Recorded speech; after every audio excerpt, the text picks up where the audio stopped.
بسم اللہ الرحمن الرحیم۔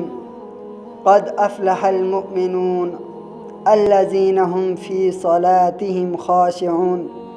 وقال النبی صلی اللہ علیہ وآلہ وسلم، سیدنا عبادہ بن صامت رضی اللہ تعالیٰ عنہ سے روایت ہے، وہ بیان کرتے ہیں کہ رسول اللہ صلی اللہ علیہ وسلم نے فرمایا، اللہ تعالیٰ نے 5 نمازیں فرض کی ہیں، پس جس نے اچھا وضو کیا، ان کو خشوع و خضوع کے ساتھ پڑھا، ان کا رکوع پورا کیا، تو اس نماز کے لیے اللہ کا وعدہ ہے کہ اللہ تعالیٰ اس شخص کو بخش دے گا۔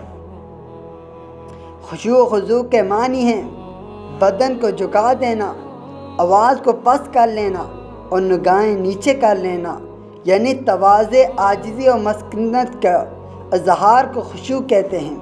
اللہ تعالی نے اپنی نمازوں میں خشوع و خضوع رکھنے والوں کو کامیاب قرار دیا ہے۔ اللہ تعالی نے فرمایا، قد افلح المؤمنون الذین هم فی صلاتهم خاشعون، یقیناً مومنین فلاح پا گئے، وہ مومنین جو اپنی نمازوں میں خشوع و خضوع اختیار کرتے ہیں۔ رسول اللہ صلی اللہ علیہ وسلم نے فرمایا، اس امت میں سب سے پہلے خشوع ختم ہوگا، وہ زمانہ بھی آئے گا کہ تمہیں ایک بھی خشوع والا آدمی نظر نہیں آئے گا۔